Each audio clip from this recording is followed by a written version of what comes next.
Hello everybody and welcome to the Boomstick Gaming Holiday Special Game of the Year 2018.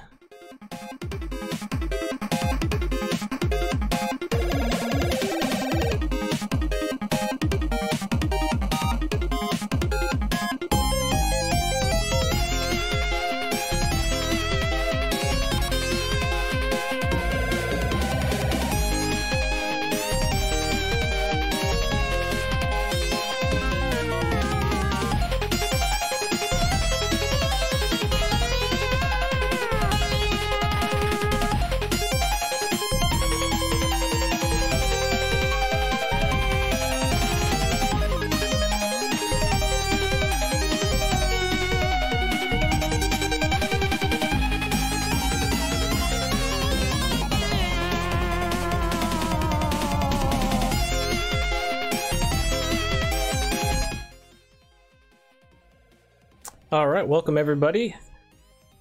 Give it a little bit for a few more people to come in. I'm going to briefly explain what I'm going to be doing here today. So, if you see over here on the bottom left, we have 30 awards to get to. Game of the Year itself actually has 10. It's a top 10 list.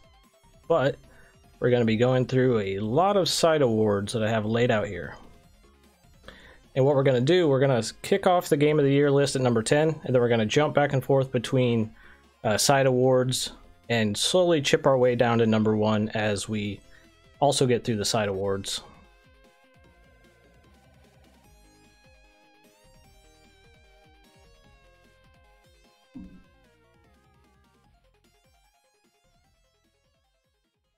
So let's actually start with a side award here while we wait for a few more people to come in. We have Best Soundtrack is first.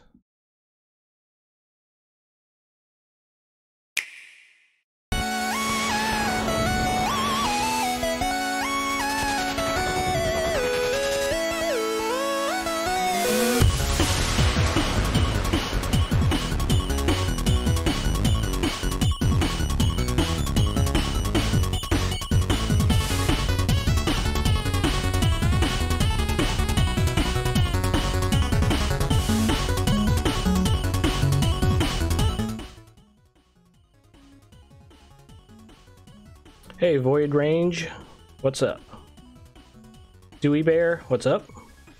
So yeah, The Messenger gets Best Soundtrack of the Year. That was a pretty easy one for me to give out. I guess some nominees for that would also be Super Smash Bros. Ultimate, which is almost like a cop-out because that has like insane amount of tracks in there, but those are from a bunch of different games, so I wanted to rather give it to The Messenger, which had its own awesome 8-bit, 16-bit retro style soundtrack. Definitely well earned there. Let's go ahead and kick off number 10 on our Game of the Year list.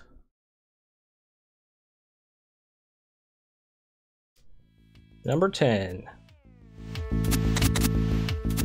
Not a coincidence.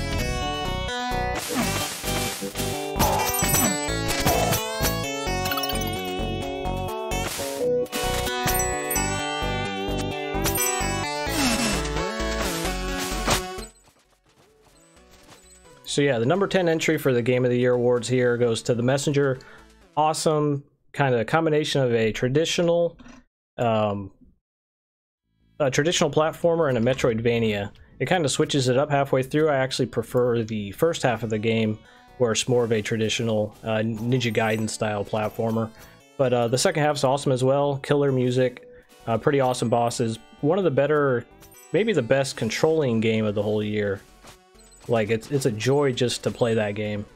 You never feel like you die because of, you know, the game's fault. It's always you. Awesome, awesome game, The Messenger. Let's go to Best Traditional Storytelling. Traditional storytelling means a story that's told through, you know, character dialogue, either text or voice acted. A normal story that's like, oh, here's the story presented to you, like, enjoy it. So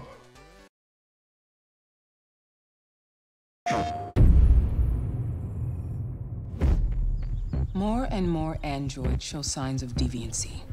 There are millions in circulation. If they become unstable, the consequences will be disastrous. My name is Kara. This is where it all began. The world's forge. And it will all end. You do the housework, the washing, you cook the meals, and you take care of Alice. My name is Connor. I'm the android sent by CyberLife. The company has allocated a specialized model to assist investigators. My name is Marcus. Just like you, I was a slave. Thank you, Marcus. Then I chose to open my eyes. Yeah, congrats to Detroit Become Human. Definitely a very memorable trip through that game, and it's different for everybody with how many choices there are. That's really impressive how many different story arcs they actually had, or what I consider to be, you know, that's the best traditional storytelling of the year. You know, that story you experienced was vastly different, which kind of, I guess, goes to show the power of the actual story that it told and the flexibility of it. So definitely well earned there. Congrats, Detroit Become Human. Actually, I didn't see that on too many Game of the Year lists this year. I think a lot of people maybe sadly kind of forgot about it when the end of the year came around. Let's go ahead and do Best Graphics of the Year. What I mean by that, I do have a couple different categories that kind of sound like Best Graphics. Graphics is just raw, almost like photorealism. How good does the game look? How appealing is it to a mainstream audience? Listen to me. We don't want to kill any of you. But trust me, we will. Wake them up a little! This whole thing is pretty much done. We're more ghosts than people.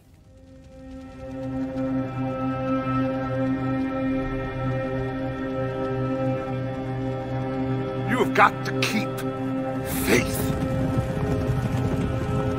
They will not crush us.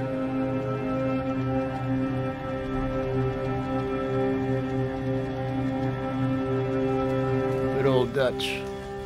My best friend. You know how we met? A pair of hucksters trying to rob each other. Back in 78 or thereabouts. So yeah, that one was pretty easy to pinpoint. That seems like what Rockstar really focused on was just providing the most realistic game possible in terms of graphics and gameplay and everything. Another good contender would be God of War. But I think just the raw fidelity of the whole gigantic map they created is, and all the detail is really impressive. So I had to give it here to Red Dead Redemption 2. Let's work our way down a little bit on the Game of the Year list. This is going to be number 9 for Boomstick Gaming's Game of the Year.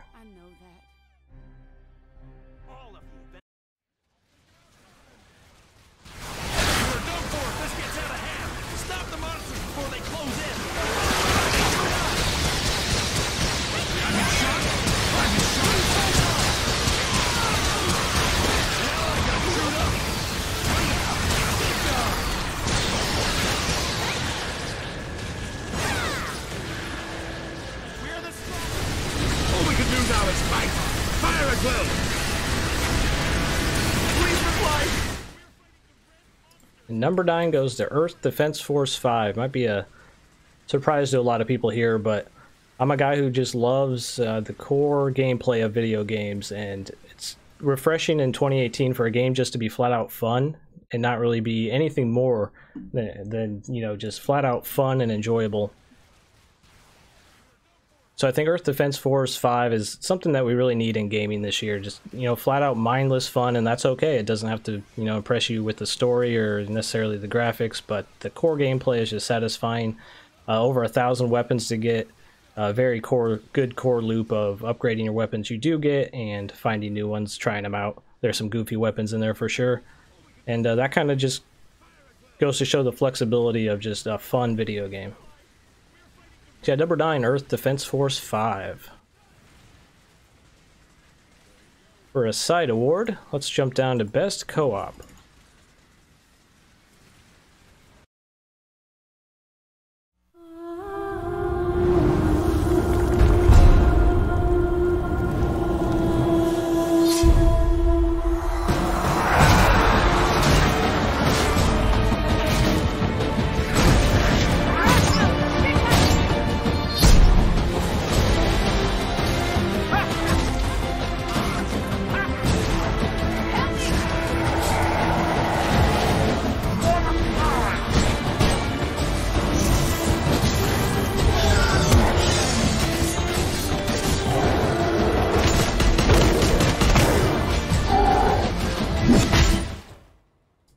Best co-op goes to Warhammer Vermintide 2. It's just a really awesome take on the Left 4 Dead style of co-op, you know, minus the PvP aspects, of course, but the way you work together with your other 3 teammates, get through those maps, the just endless slaughter of whacking away at those rats, and I'm glad they kind of broadened the enemies you're killing in this one as opposed to Vermintide 1. You know, it's more than just rats this time around, and it's always fun to just hack away at them. Fun bosses as well. A good runner-up for that would also be... what was that? I did have a good runner-up.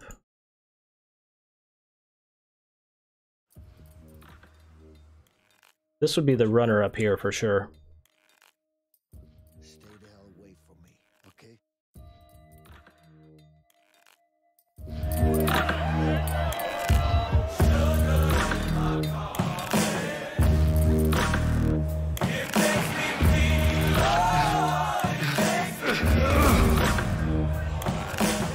I'm sure you have good reasons to bust out of here, but I need to get out of here too. Yeah? Not my problem. Yeah, it was really hard to decide between those two for best co-op, but I ended up giving it to Vermintide 2 just because it has a little more longevity to it. Definitely both are awesome if you, you know, take them on with a buddy. Another side award, we have Best 3D Combat System.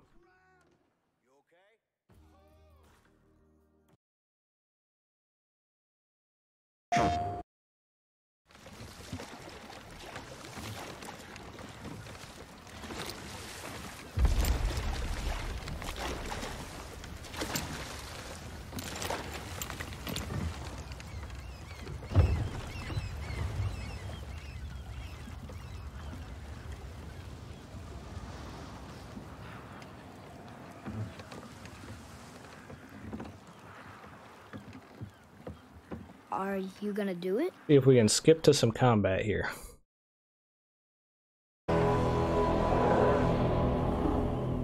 Long way from home, aren't you?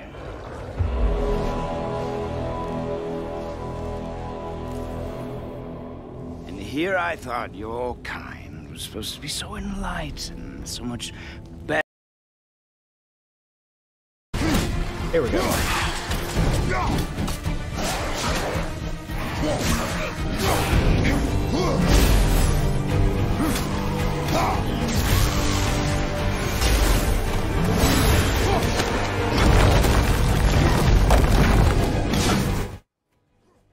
So that's God of War, easily the best 3D combat system of this year, I think. Just the raw, like, visceralness of that combat engine. Like, if you gave a controller to someone who's never played a video game and put one of those joggers in front of them and just told them to, like, hit some buttons, like, something cool will play out. But there's also, you know, that cool depth to it for more advanced players. I like how they tied the Leviathan axe to call back with just triangle. So people actually play around with that a lot more than they normally would if it was mapped to, like, some weird button combination like R2 plus square or something. And the way you can use Atreus just seamlessly on the circle button, just really smart design decisions with making it easy to do all the cool stuff. Another good runner-up would be Monster Hunter World, which is a very different take on a 3D combat system, a more methodical approach, but definitely a good entry as well. So that's best 3D combat system. Now we're going to jump over to number 8 on our Game of the Year list.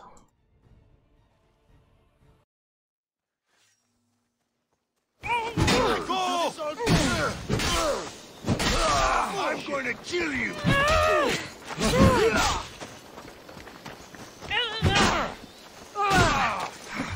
Too bad for you!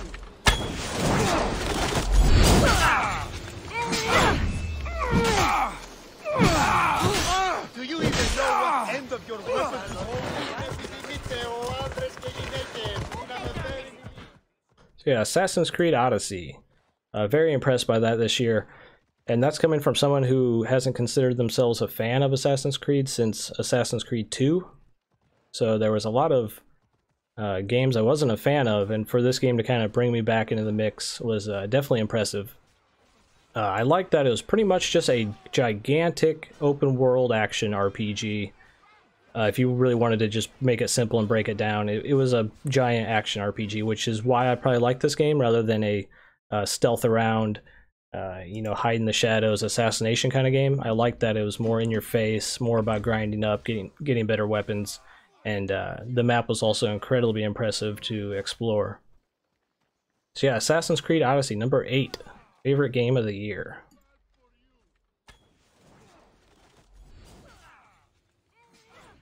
Back down to some side awards. We have Best Fighting Game.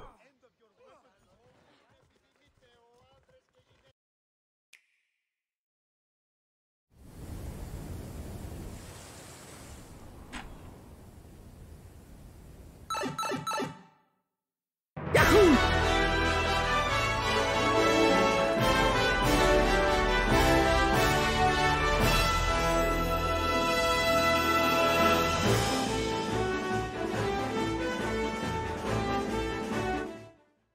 So yeah, this is kind of a no-brainer this year, Super Smash Bros. Ultimate. That's a pretty easy pick for Best Fighting Game. There's really nothing else you can compare it to that really came out this year. It's hard to have these compete with, you know, core fighting games because it's such a different take on the fighting genre. But just the sheer amount of characters and the modes, just everything, the animation, just insane amount of work put into Super Smash Bros. Ultimate. Definitely the best fighting game if you want to do 1v1s or a party setting. Get eight people involved. Awesome. Now, Best Cult Classic. Now, what exactly is a cult classic? What I mean by that is something that may not be like greatly appreciated right now, but I think over the years it's going to be better appreciated, and this might be some people's game of the year. If this is their thing that they're into, this is also a game that some people just might not flat out be interested in or get at all. And let's go ahead and see what that would be.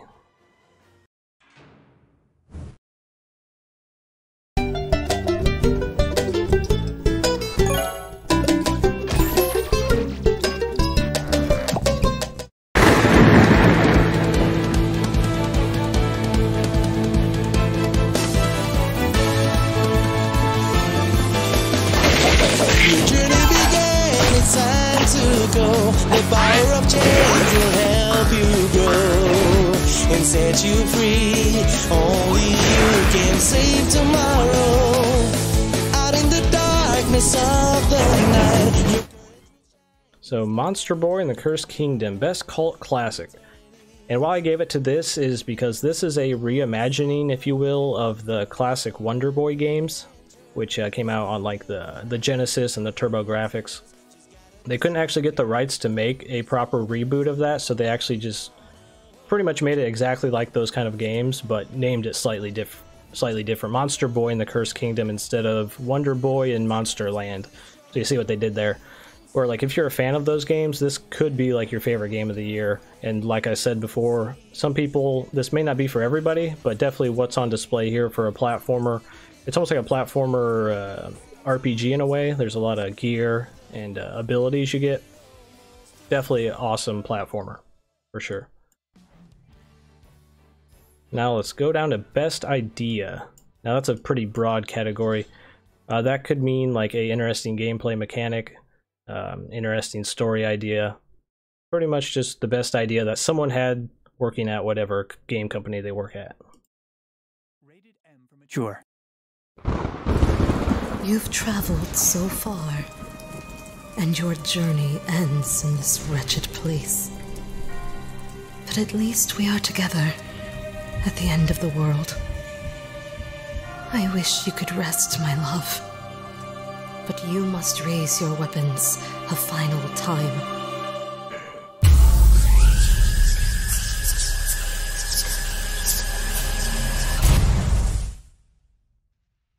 Hey, Be Righteous. Hey, Mucky Mucks. What's up? Thanks for stopping by.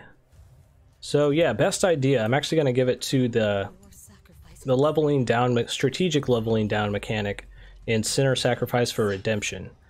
Now, if you don't know anything about this game, it's pretty much a boss rush game where you pick the path, kind of think Mega Man style, but every time you fight a boss, you have to take on a new and different penalty to your character that persists through the entire game. So instead of leveling up, you're actually de-leveling, but there's a you slowly start to learn like a route through the game where you're taking on the penalties early on that aren't going to affect you as much. And I've never played anything like that where you're strategically making yourself worse. And yeah, definitely a cool idea in 2018. Haven't quite played anything that played out like that where I'm actually getting worse and you have to overcome it.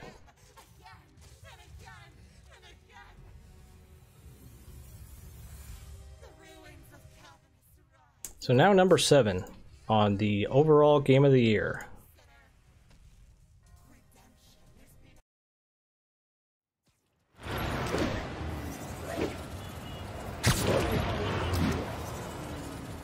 Douglas, this is Stable Control. Boss wants an update on your status. Checkpoint under attack by demons. Gotta stop this before it turns into a massacre.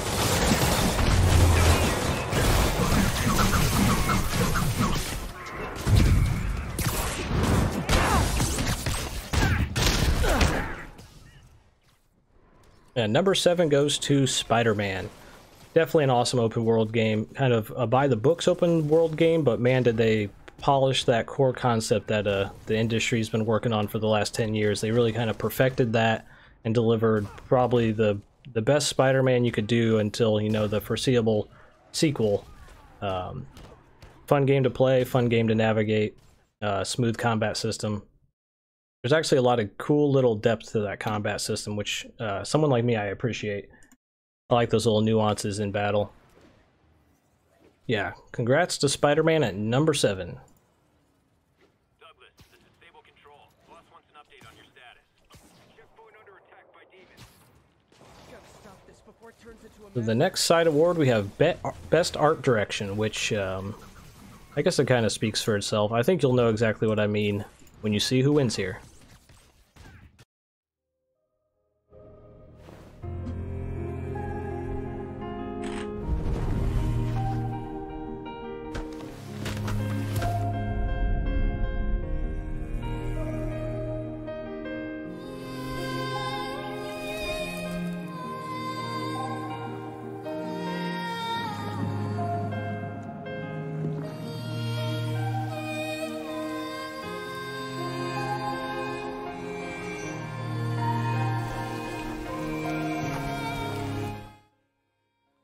Hey, thanks for that, Cameron. Appreciate it.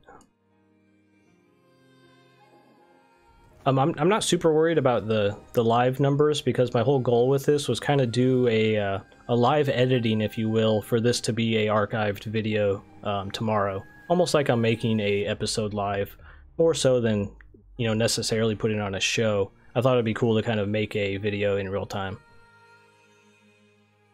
But I do appreciate you being here for this. And back to the side awards. Best Art Direction goes to Gris. Very easy one to, you know, give that award. Nothing quite looks like Gris. I might be pronouncing that incorrectly. I'm trying to think of the other game I almost gave this to.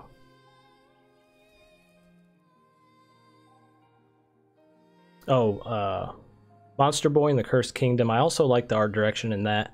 It's a little more cartoony, but Gris, I think, definitely beats it out. Oh, and also Far Lone Sails. That's what I was thinking of. That would be number 2 for sure. Let's jump over to Best Strategy Game. Rated everyone 10 and up.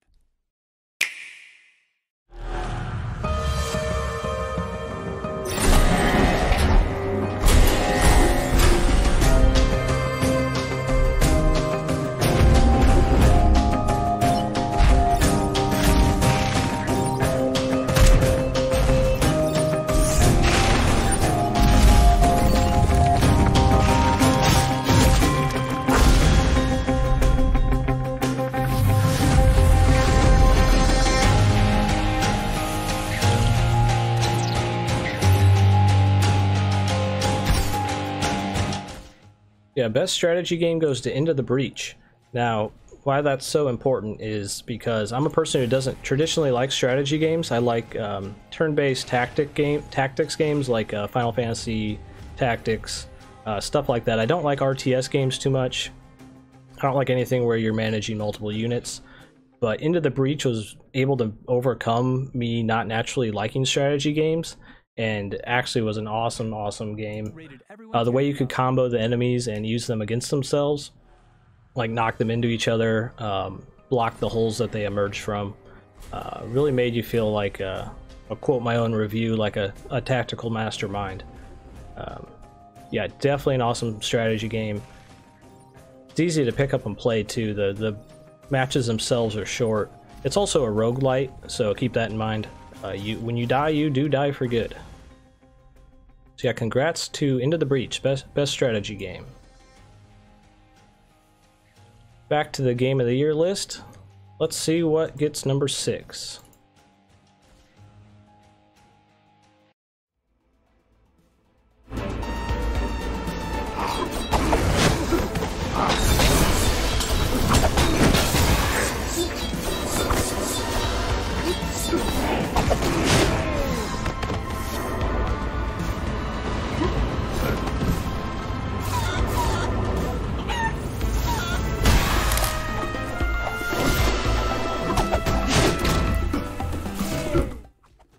Number 6 goes to Guacamelee 2. Not the longest game on this list, but what it crams into the like 7 to 8 hour Metroidvania that they crafted is like pure joy, like almost every frame of that game. The level design is some of the best of the entire year. The way they constantly change up how you use your abilities through that game. They hardly ever like use the same way to impress you twice. They constantly mix it up. It kind of reminded me of the Super Mario Galaxy games, where it's like, what the heck are they gonna do in the next level? Because it's never quite the same. You never know what to expect. Definitely awesome Metroidvania game. Pretty good humor in it as well. Good soundtrack. Also a good fighting system. A lot of depth to the fighting in Guacamelee 2.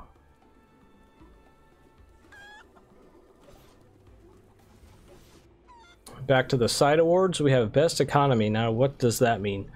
Best Economy means how well the game encourages you to gain and use its currency and how rewarding that is. Some games where you're overloaded and you have too much money and you always can just go into the shop and buy everything. You don't feel that good, sense of economy in the game. So let's go ahead and see what that goes to.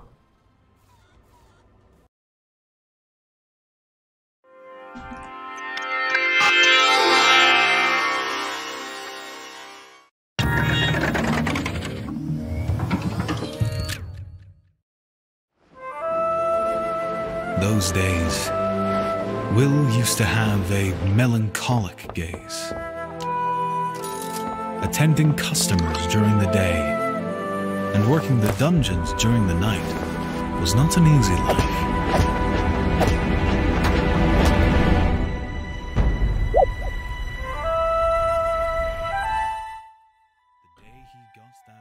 Another one that was pretty easy for me to pinpoint, Moonlighter. You're pretty much running your own item shop, but also you have to go out into these dangerous dungeons and actually get the items that you're selling, and you have to kind of figure out how you price things correctly to make the most income. The game doesn't tell you what to price things at, so you kind of have to play around with it, judge if your consumers are happy or not, and definitely gives you the best reward for earning the most money, because there are upgrades to your armor and weapons and potions and stuff like that, which allows you to get deeper and deeper into these dungeons and get more and more items to sell in your item shop. So it kind of just recycles onto itself and is a good satisfying economy, I think. Yeah, definitely congrats to Moonlighter for Best Economy. I know that's a weird award, but try to be as creative as possible with these side awards. So next up we have Best Level Design.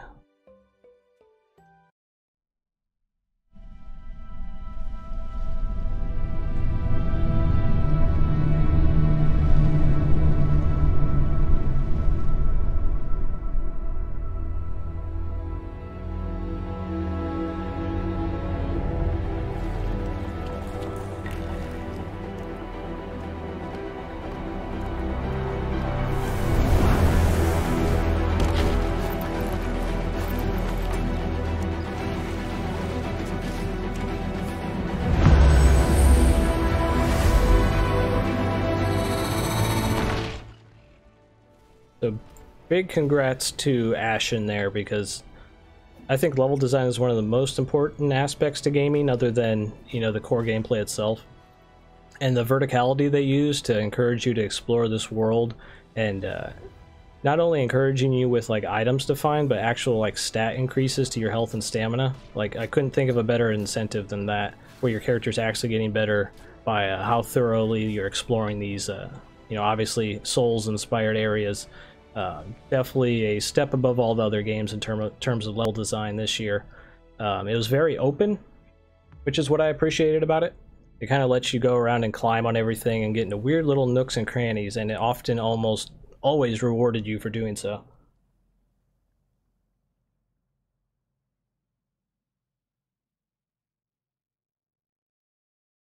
So number 5 on the Game of the Year list.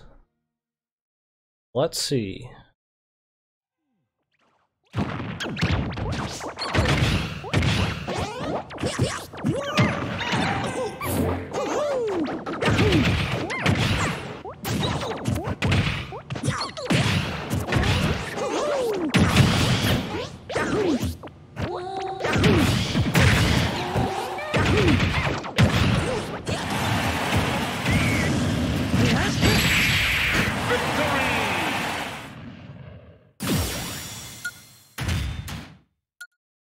Yeah, Super Smash Bros. Ultimate at number 5. Definitely a standout this year. Tons of variety with the World of Light mode. You never quite know what the battles are going to be. I liked the, in World of Light, how they actually tried to adjust the spirit battles according to what the spirit is. Like, they themed them really well in interesting ways. And once you kind of figure that out, you're kind of curious on how they're going to spin this like certain battle to make it like the spirit that they're trying to be. You know, say if like the spirit is a Pikmin, for example, they'll try to pick, you know, a battle where there's a bunch of multicolored, you know, like a swarm of guys that are multicolored coming at you, you know, stuff like that. Obviously, awesome party game, awesome core fighting game for the competitive scene. I just wish the online play was a little better. That's the main thing that's stopping this from being any higher, is it's hard to take the online seriously because of the input delay. Where if you actually want to take the game very seriously, you're going to want to find a local community to practice with, because playing online is just going to mess you up more with the variances in your inputs according to the lag. But definitely, other than that, complete package here. They really went all out calling it Ultimate and providing the ultimate fighting game for sure. So congrats to Super Smash Bros. Ultimate.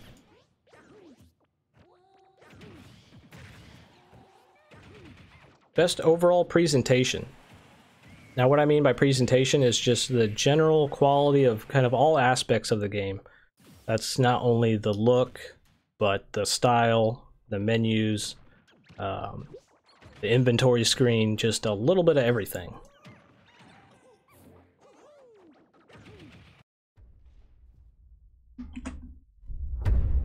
It seems that grief and tragedy have followed you since birth. Cruel fate's dark plan has stalked you to the corners of the earth. You've brushed with death 1,000 times, yet still you have your life. It is your fate to save this world. For this... And before talking about Dragon Quest XI, that won Best Presentation, my main in Smash Ultimate, I'm jumping back and forth between Donkey Kong, Roy, and I guess it's really just Donkey Kong and Roy. Those are my two mains right now. Those are the two I do the best with. If I really want to be cheesy and win, if I'm playing online, I'll play as Rob.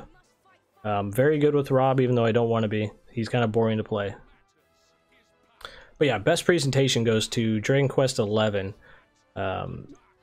That's probably the highest mark I can give that game, is just the overall look of the entire game, the character models, the enemy designs.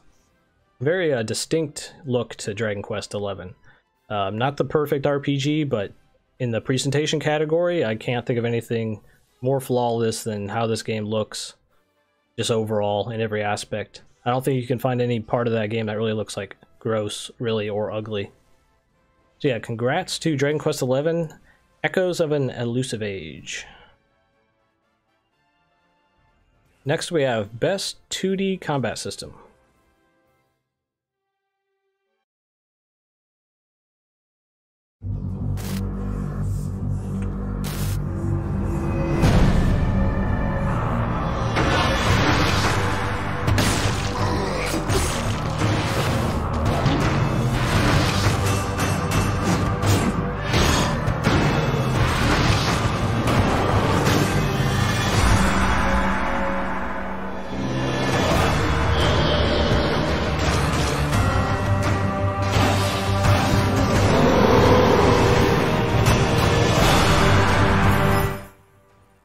So best 2D combat system, pretty easy to give that one to Dead Cells. Pretty much the combat system holds up the entirety of the game, because that's what you're doing, you know, 97% of the time. And yeah, I mean, you are killing a lot of the same enemies in Dead Cells, but it often remains very fun and satisfying because of, you know, the variety of the weapons. You're constantly unlocking new stuff.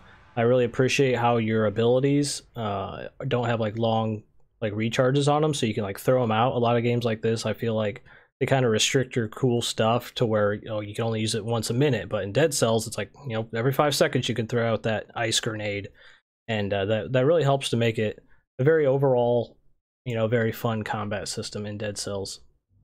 So yeah, congrats to Dead Cells, best 2D combat system of the year. A good runner up there would be probably Guacamelee 2.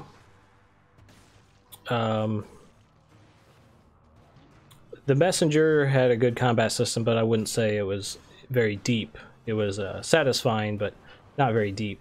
So yeah, those would probably be my top 3 there for best 2D combat system of the year.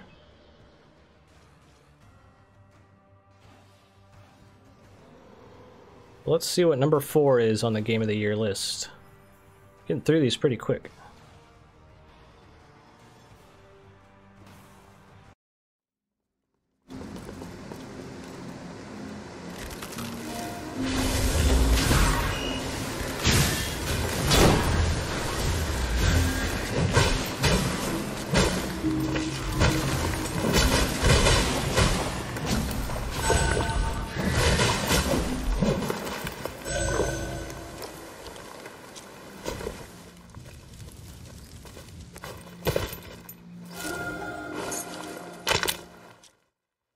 So number 4 on my Game of the Year list is a pretty recent addition, was Ashen.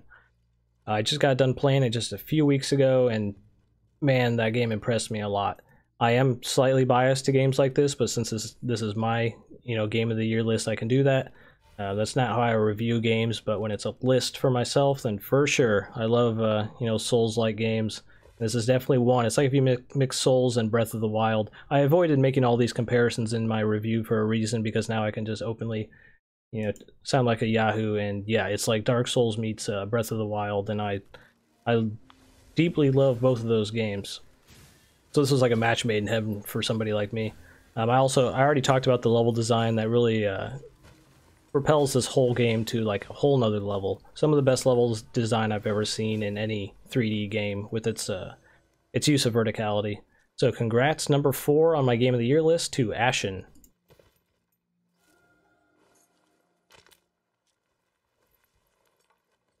Now let's do best RPG.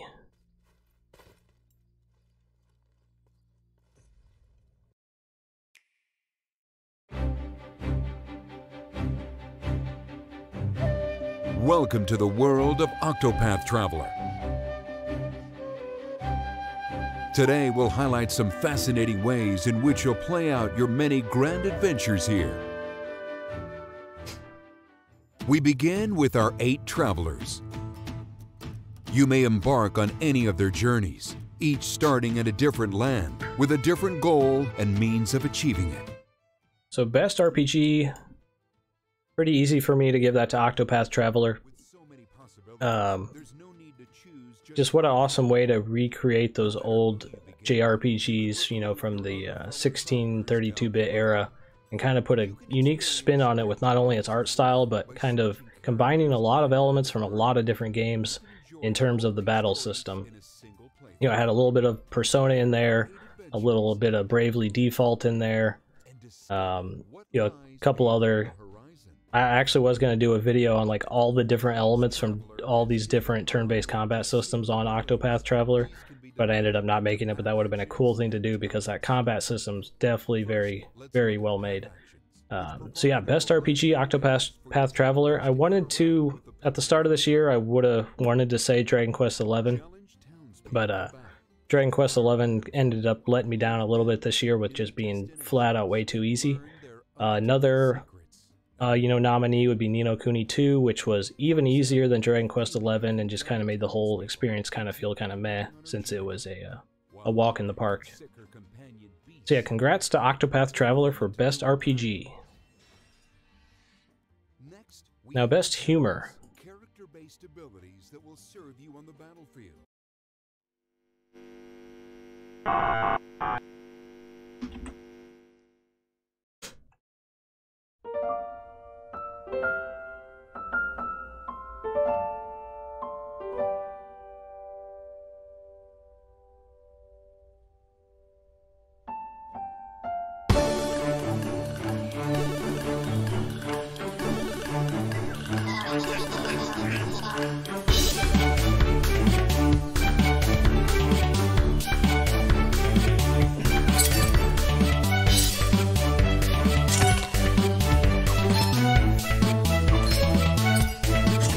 Yeah, Best Humor of the Year goes to Underhero.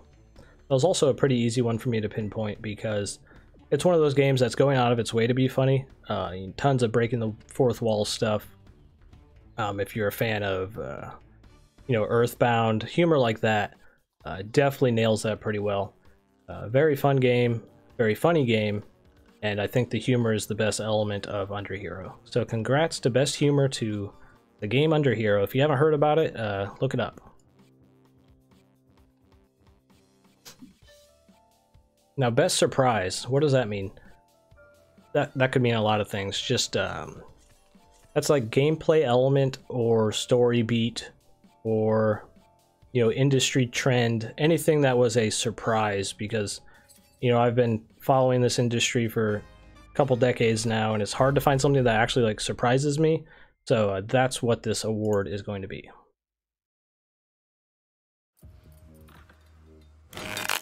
What's your plan? Stay the hell away from me, okay?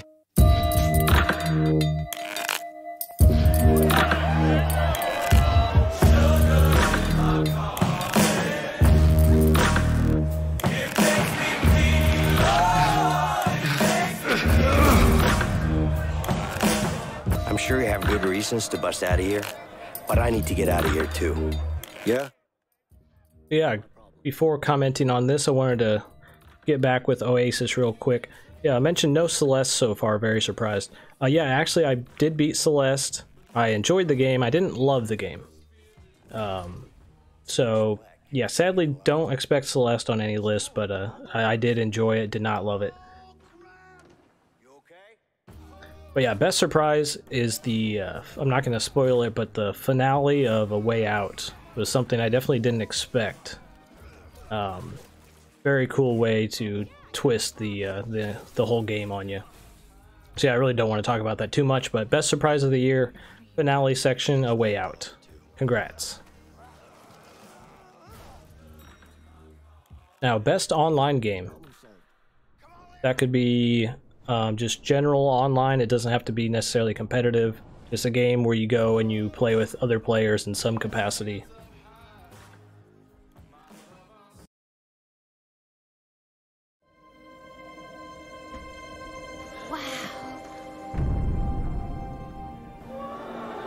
A new world. Amazing, ain't it?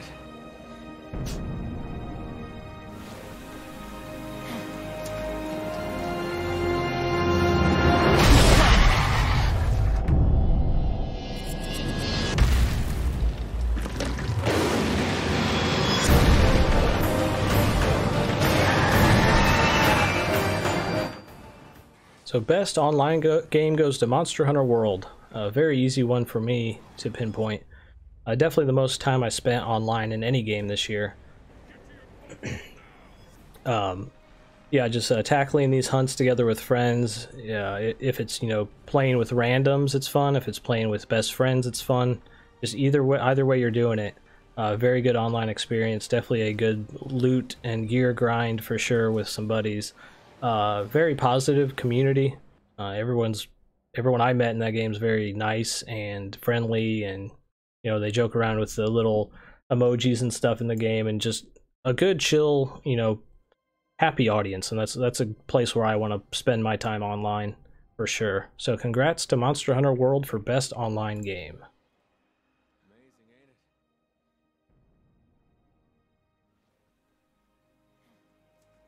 So number 3 on the Game of the Year list.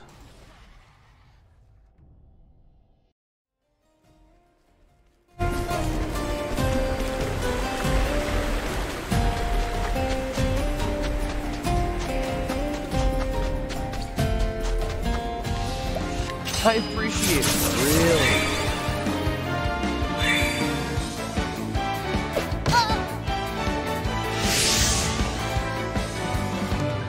Too slow.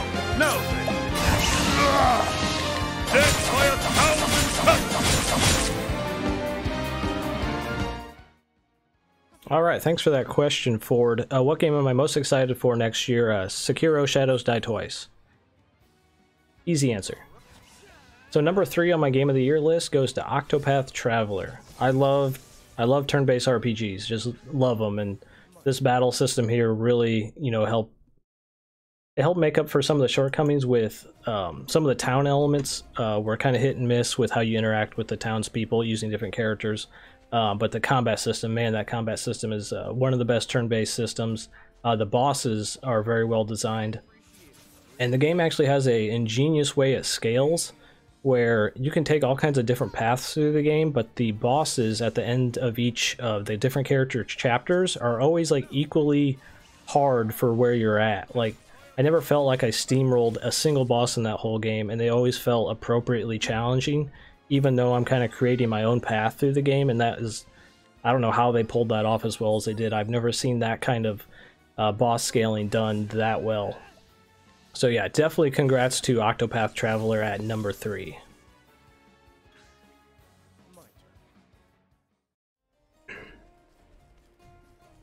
Now let's jump to best visual storytelling. That's storytelling told not through dialogue, not through characters necessarily. That's usually told through environment and what you're actually doing in the game.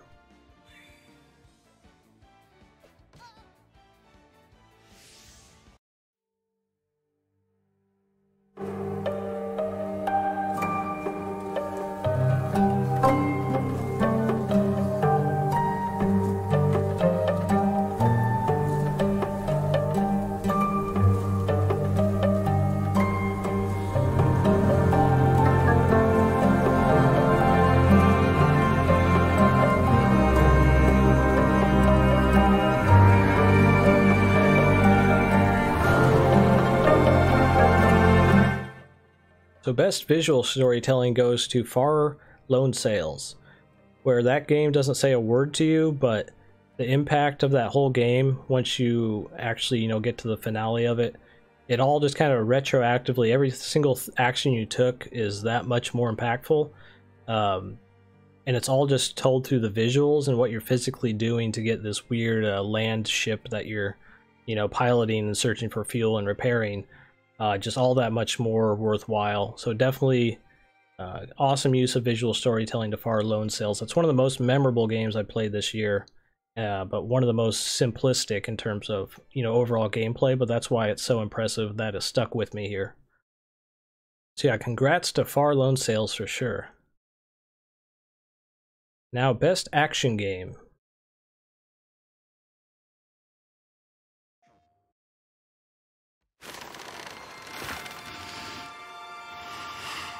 Oh, there do I see my mother. Oh, there do I see my father. Oh, there do they call to me. Oh, there do they call to me. Oh, there do they call to me. That bow's a little big for you, isn't it? My mother made it for me. Said I'd grow into it.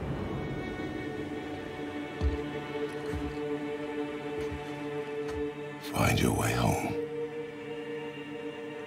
You are free. So congrats to God of War for best action game. Also another very easy pick. If you're just talking raw, broad action game, you know, obviously God of War does a few other different elements like open world and a lot of story beats, but if you're just talking about raw action and just giving, you know, some fun combat into people's hands that's appealing to a very broad range of people, definitely goes to God of War. I kind of already talked about it before, but you know, the smart uses of your Leviathan axe, easily mapped to triangle, the way you can use Atreus, just the collision when you're actually hitting enemies is so satisfying. Just awesome action game for sure. Congrats to God of War. He doesn't know, does he? About your true nature or his own? The next one is best performance, and that is meaning voice actor or actress.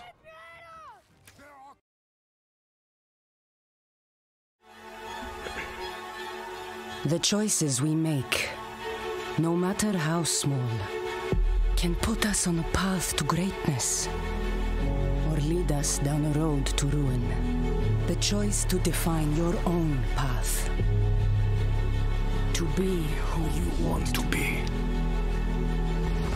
Help us! We don't have to die. The choice to be compassionate. Please! Let them go. What? You're no god. To love. Or to hate.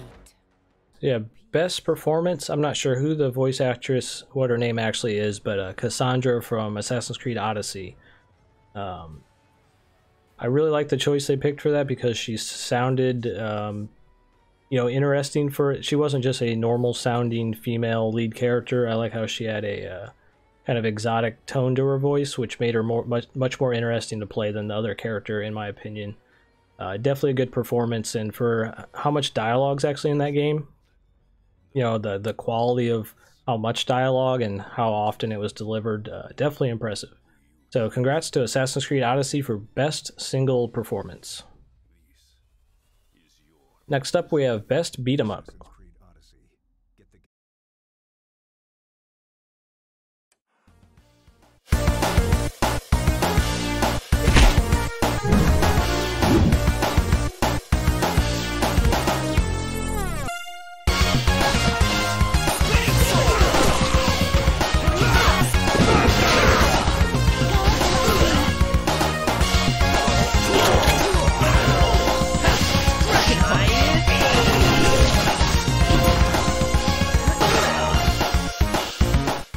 The best beat 'em up. I didn't play a ton of beat 'em ups this year, but definitely I can give that to Streets of Red.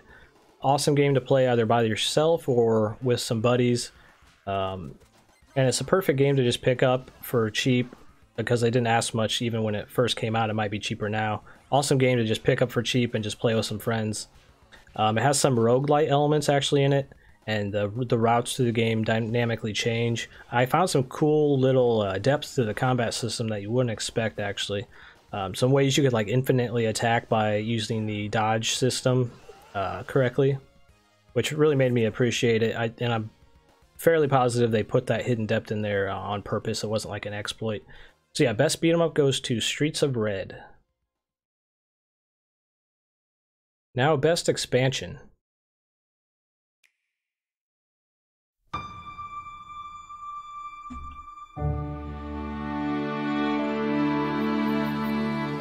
What, you won't keep me safe? I'll keep you safe. Always. You still remember that? I'll never forget it. The day you set me free from a life of misery. Brave soldiers of Torna, hear your king. Our country must make its own sacrifice to halt the terrible power of the Aegis. So best expansion goes to the Xenoblade Chronicles 2 expansion, Torna the Golden Country. Man, I just love this expansion for what it improved over the original base game, which actually had some huge flaws in my opinion, the just vanilla Xenoblade Chronicles 2, and it actually changed up the entirety, I wouldn't say the entirety, but a lot of the combat system was actually changed just for this expansion, and they improved it and made it much better in my opinion, where the combat system in the vanilla game really kind of, after, you know, half a dozen hours, it kind of was the same thing over and over once you figured out how to manipulate the sphere system. But yeah, best expansion goes to Torna, the Golden Country for Xenoblade Chronicles 2. Now, best open world game.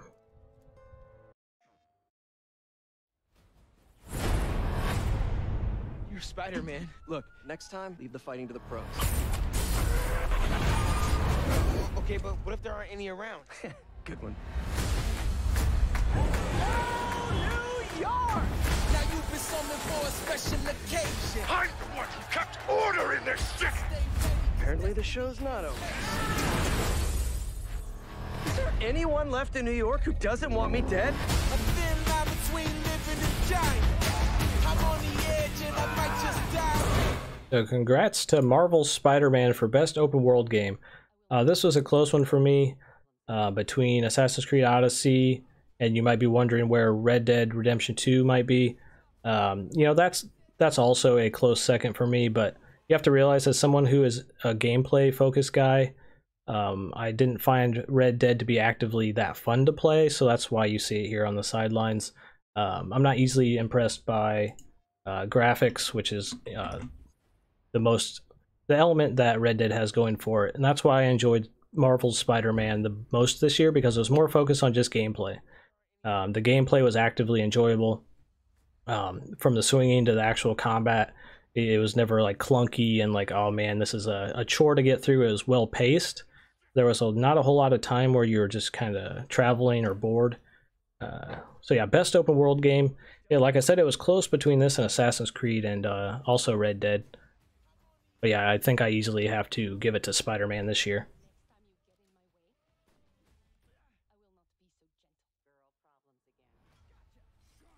So we're nearing the side award ending, so let's go ahead and do number 2 on the Game of the Year list here.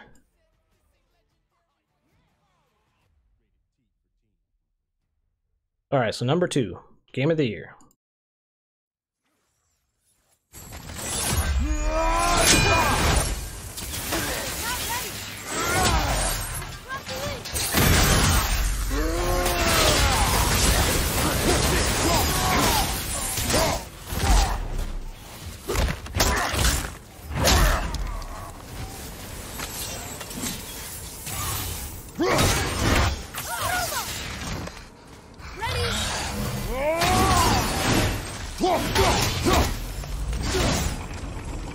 Yeah, my number 2 favorite game of the year, God of War.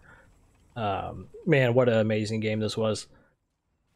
From the combat to the exploration, the puzzles, the story. It's hard to find much to fault with God of War. I think this might be even the most, even more so than my number 1 game of the year. This is like the most broad, appealing to the entire games industry game, probably of the whole year. Like if you were to show somebody video games for the first time, ever, you would want to probably show them God of War. Just from the presentation to the graphics to the just everything was just stellar. So congrats, number 2 game of the year goes to God of War.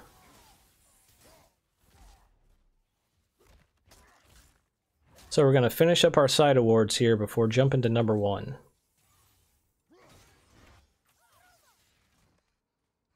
And that leads us to best shoot 'em up.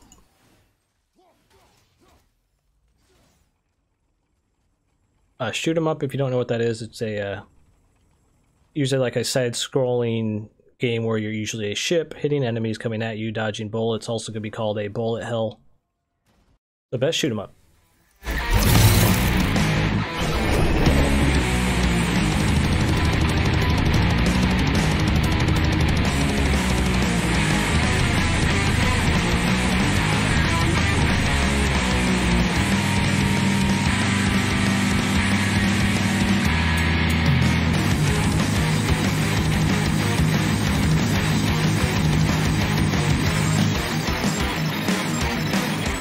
The best shoot 'em up goes to Steridin Binary Stars. Now, not only is this a awesome side-scrolling shoot 'em up, It's also a roguelite, which means it's different every time, which is why it's so impressive, why the levels are actually, you know, stand up to real shoot 'em ups that have, you know, structured levels, and the fact that this is random or procedural, I guess that would be a better way to say it. It's just still one of the best shoot 'em ups I've ever played, and it's incredibly hard. Maybe probably the hardest game of the year. That's not an actual award, but hardest game of the year I would also give to Stare It In Binary Stars. Brutally hard. I have not seen how much a co-op partner helps. They may help or hinder, but yeah, definitely awesome shoot 'em up. Next up, we have Best Remake / Remaster.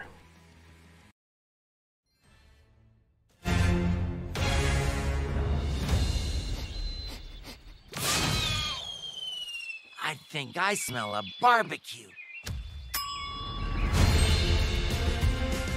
Looks like I've got some things to do.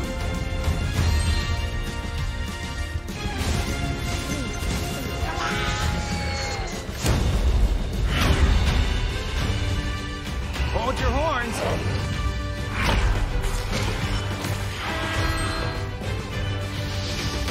This is great.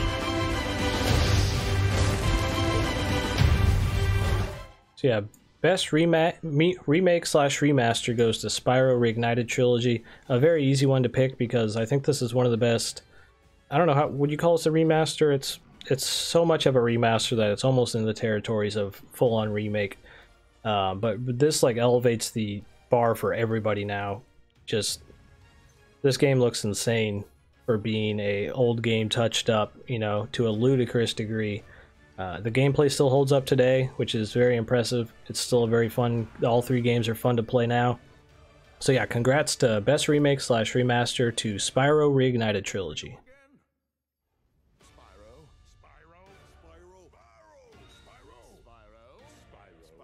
So next we have Best Roguelite.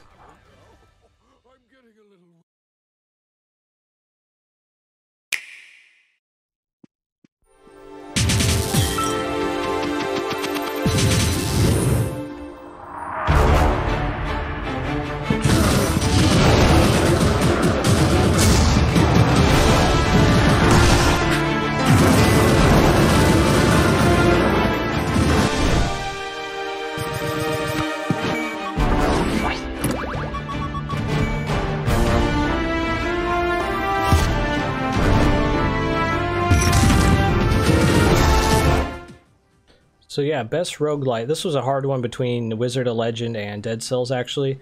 But since I've already mentioned Dead Cells, I wanted to give this one to Wizard of Legend because it's more of a traditional roguelite, where in Dead Cells you're making, even though you're dying, you're still making a lot of forward progression in that game.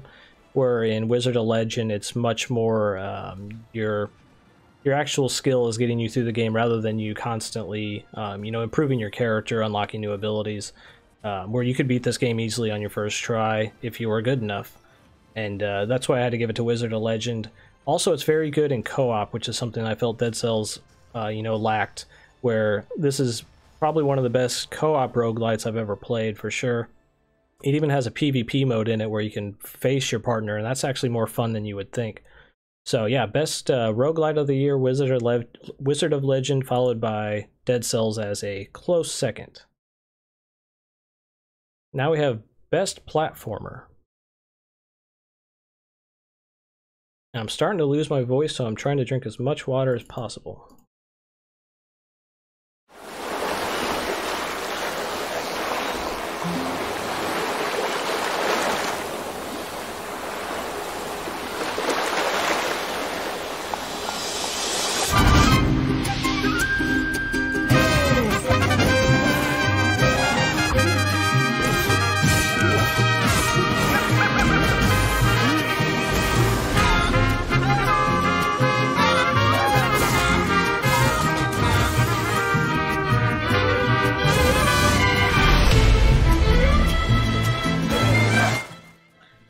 And before talking about Guacamelee 2, I wanted to touch on Oasis Beyond's comment real quick. We need Rogue Legacy 2. Actually, this brings up something, a game I wanted to actually include in this list, Dungreed. Actually, look that game up if you're interested in something kind of like Rogue Legacy. That was almost considered for Best Roguelite, which we just touched on. the game Dungreed. But yeah, back to best platformer. This goes to Guacamelee 2. A close second would probably be The Messenger, but I think the overall the variety in the level design I think is superior in Guacamelee 2, as well as the combat. So yeah, I definitely had to give it to Guacamelee 2. Best platformer of the year. That perfect ratio of, you know, quite hard, but you know, you can still get through it fairly, you know, with just practice. It's not just like crushingly hard, it's just like that fun level of hard, which is always good in a platformer. Yeah, congrats to Guacamelee 2 Best Platformer. And this is actually the last side award we have. We have Best Multiplayer Mode. Now this could also just mean Best Multiplayer of the Year, but I also wanted to, you know, pin it down to a exact mode. This little game you're about to play, I call Gambit. Your fire team's gonna compete with another gang of Guardians to see which of you is better at hunting all the enemies of humanity. All right, all right, all right. Let's see what we've got. Fallen. This is Gambit, an all-new hybrid game mode for Destiny 2 Forsaken. It's Team PvE. The best multiplayer mode goes to the Gambit mode in Destiny 2, the Forsaken expansion. Now, I'm not the biggest Destiny fan, but man, this mode was awesome with its ideas. It's something I've never quite seen before, where it perfectly melds the PvE aspects of Destiny and the PvP elements almost seamlessly, where it gives you kind of a shot of Destiny 2 into your arm in, you know, just 15 minutes in almost every aspect with, you know, you're killing the mobs, you're grabbing things, you're collecting things, you're depositing them, and you're also having to battle PvP opponents. And it's just got that perfect, you know, pick up and play-ness to it that I think a lot of Destiny kind of lacks, where you're usually locked into things for a long time. I think Gambit mode is probably the best thing of all of Destiny 1 and 2. I think the Gambit mode is the best idea and thing that they've, you know, come out of that franchise. So congrats to best multiplayer mode going to Destiny 2, the Gambit mode. Now that's all the side awards. Now I have missing awards because these are ones that, games that didn't really have any standouts for me personally. So things that I obviously missed, best shooter, you know, best, you know, FPS or third-person shooter. None really stood out to me this year. I mean, I guess if you want to say the Gambit mode specifically in Destiny 2, I guess that would probably be it. But not a whole lot of good standout shooters this year in my opinion. I did play a little bit of Black Ops, but I definitely wouldn't say I would give it best shooter.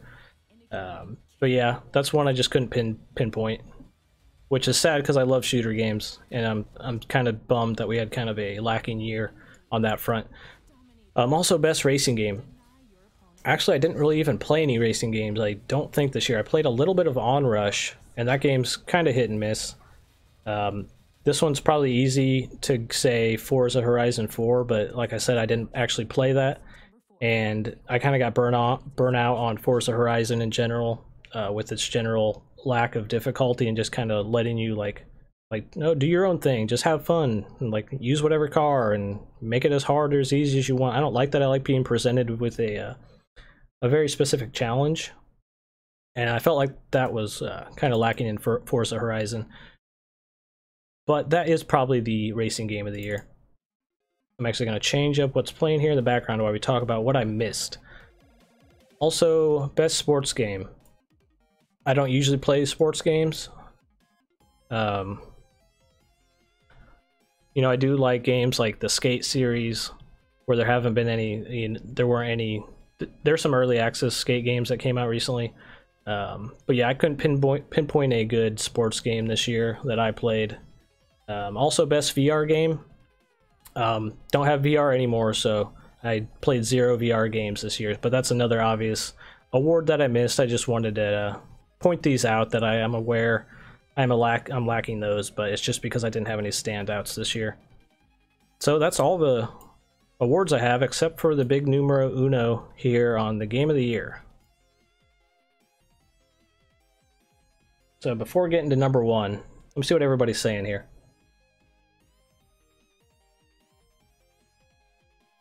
Shadow of the Tomb Raider. That's one of those lingering games that I hadn't gotten to yet. I just started it actually this morning. So yeah, you won't be seeing any Shadow of the Tomb Raider here because I just started it, just about an hour in. I think someone mentioned worst game of the year. I'm not going to say like what's the worst game of the year, but I can say what the most disappointing game of the year for me would be. And that's either Ni no Kuni 2 or Dragon Quest XI. And those aren't bad games by any stretch. I just expected so much more out of them, and they just failed on the difficulty side of things.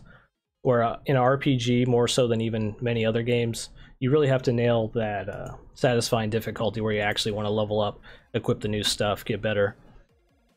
But yeah, those are two of my most excited for games of the year, and they kind of let me down. So I would say, yeah, most disappointing I would give to Ni no Kuni 2 and Dragon Quest XI. All those still great games, don't get me wrong. I'm just picky and had my hopes up.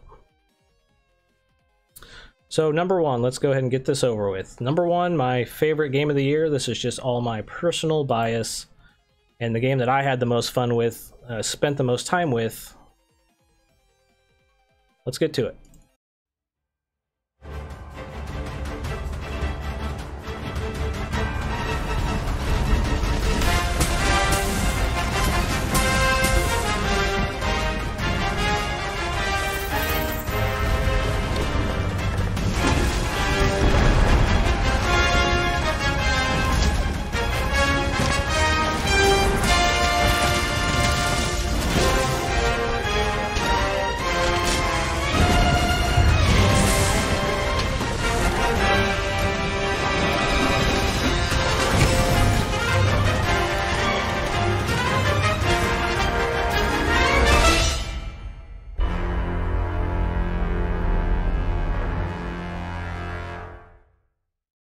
So Boomstick Gaming's Game of the Year. This is my personal pick.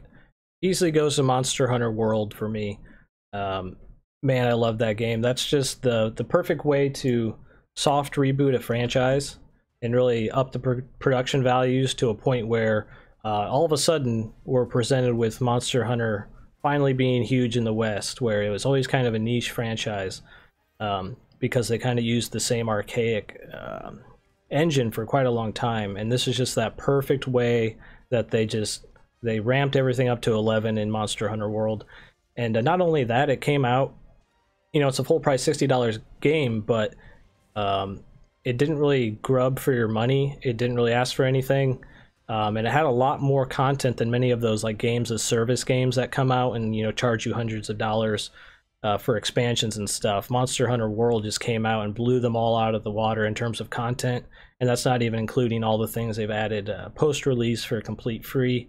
And man, it's even just going to get better here coming up in 2019 with the Iceborne expansion, which is a charged expansion, but the amount of content we got here for, you know, the $60 or whatever you pick it up for now, it's just unparalleled. Just huge amount of stuff, attention to detail in the monsters, and I can't say enough good things about Monster Hunter World. I think I put maybe about 400 hours into Monster Hunter World, which is a lot for me. I don't usually play a lot of games over, you know, the 100 to 200 mark unless I'm just really in love with them. And I think it was a good combination of the single player stuff and the multiplayer aspects, where it had that perfect balance of both. Of like, I was like, what do I feel like today? I'm gonna go tackle this arena quest by myself, or, you know, maybe get some buddies in and you know, do something quite challenging, or maybe just you know, make a video. I did a lot of Monster Hunter content. It was fun to make, a fun game to do tips for, a fun game to do little like machinimas for, which I did quite a few of those as well. A very flexible game. I really like the combat system a lot. Even though I gave best combat system to God of War overall, I think in terms of the just sheer like satisfyingness of it, I would give it to Monster Hunter World for me personally. But God of War did so many of those other elements well, like the animation and like the camera's way better. And let's say God of War, Monster Hunter World has some camera issues that kind of detract from the combat system if you're just talking about the combat system. But yeah, I love all the different weapons. You really become a master of whatever weapon you pick in Monster Hunter World, and that makes it feel more personal than a lot of other RPG games where you just, well, whatever I have in my hands, it just kind of, you just mash, you know, mash X. But that's not the case in Monster Hunter, and Monster Hunter World really helped elevate the franchise, and I think we're going to grow to really appreciate what they did here, even more so in the future, with them, you know, doing this huge upgrade to the engine. It's only just going to keep getting better and better, and this might be like one of the most impactful games of the entire generation, I think, once it really gets going on all cylinders with you know, an expansion, maybe a Ultimate Edition, or even a Monster Hunter World 2, you know, using this same awesome engine they've created. So yeah, my #1 game of the year, Monster Hunter World. Congrats. Take a few questions here. If anybody has, you know, any questions on what I picked or my overall list, this would be a great time to ask some.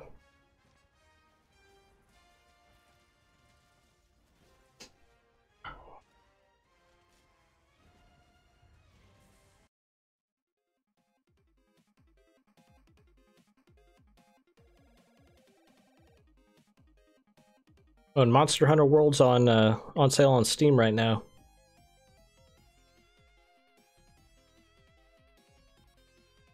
Actually, a few things. I actually have a few things to show off to you here. Some exclusive things coming up to the channel. First off, I'm going to be doing this probably on Sunday or Monday. But the people at Penny Arcade Expo actually gave me 5 full access badges to give out to the PAX South event. And I'll tell you how to actually participate in that probably Sunday or Monday. But that's very cool of them. You know, those are just 5 badges for all 3 days I can give out in any means I choose, which is definitely awesome. So that's coming up on the channel.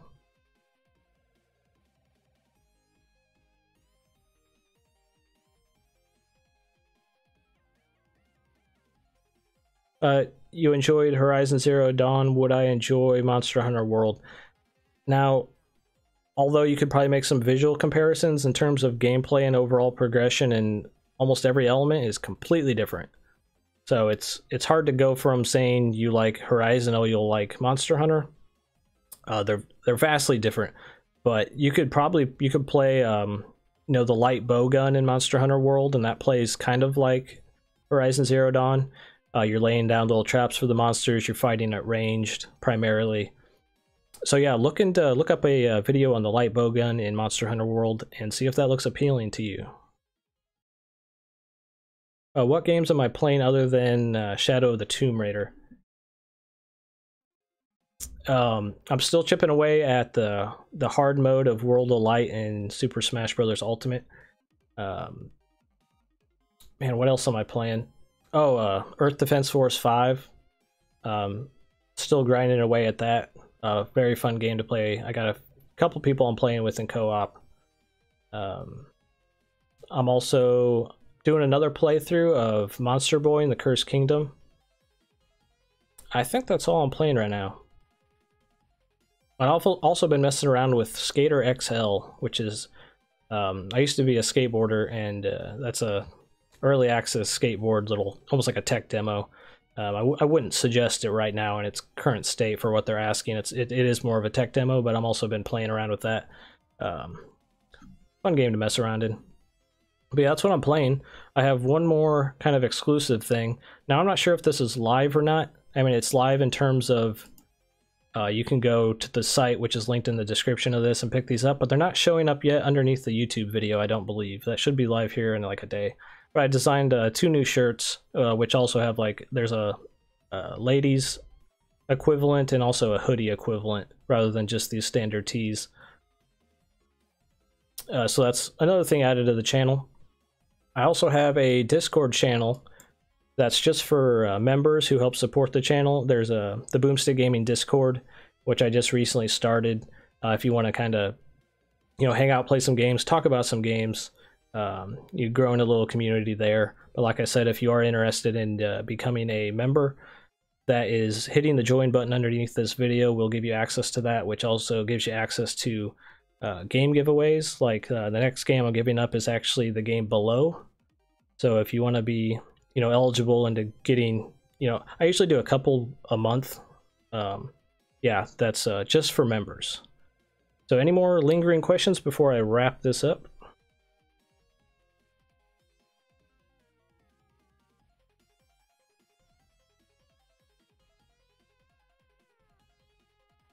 Yeah, that's a good way to see if you like Monster Hunter World. Do you like Dark Souls boss fights or, Bloodborne boss fights? Do you like that concept of chipping away and learning a very challenging, boss enemy? Because that's pretty much what Monster Hunter is entirely, just boss fights. Boss fights the game.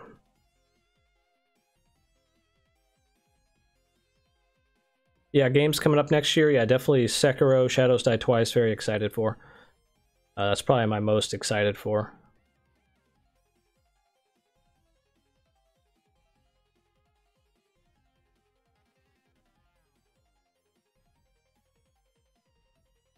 What's my ultimate factor that made you pick your top 10? Most fun, most innovative.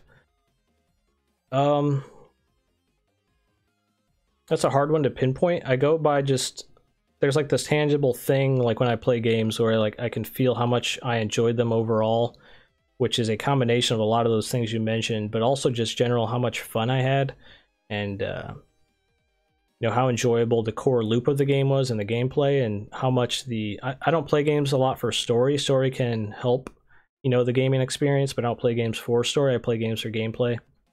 So just in general, those are the top 10 games I had the most fun with, because video games, are primarily supposed to be fun, and those are just the ones I had the most fun with.